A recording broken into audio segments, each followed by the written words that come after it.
Today I'm doing some retainer reviews and I want to introduce to you one of the phase 1 retainers that I use.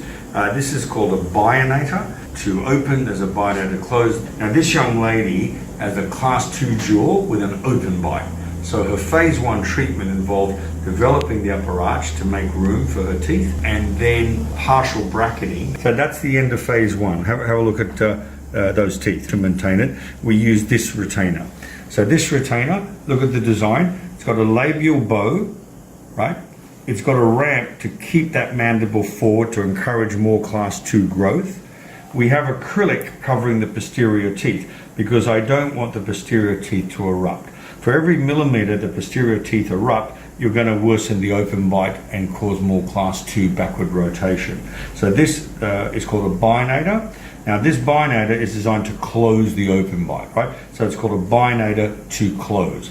And the bionator to close has a couple of options, right? Now can I get you to click that in for me, please? Thank you. So Nina wears this at home and at night after phase 1. That's it. Have a look here.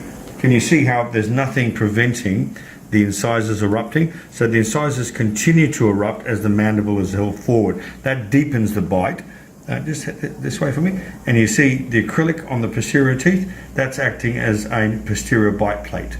So posterior coverage, no anterior coverage. That differentiates this from a bionator to open. So the difference between a bionator to close, which is this bionator, versus a bionator to open is the acrylic. Acrylic at the front here for a bionator that's going to open a deep bite.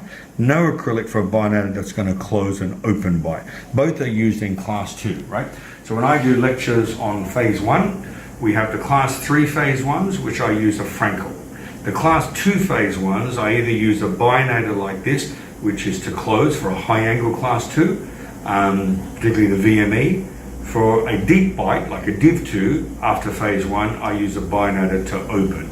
It's very rare I use a neutral bionator, but let's just say you had a patient who was class 2 with a neutral vertical, that would be the neutral design. And the neutral design would have acrylic on the incisors and on the posteriors because you're maintaining the vertical dimension. So if you want more information on bionators, send me an email and I'm happy to give you that, but it's a perfect phase 1 retainer. If you have a good patient who wears it, it really helps with further growth of the lower jaw as the child gets older.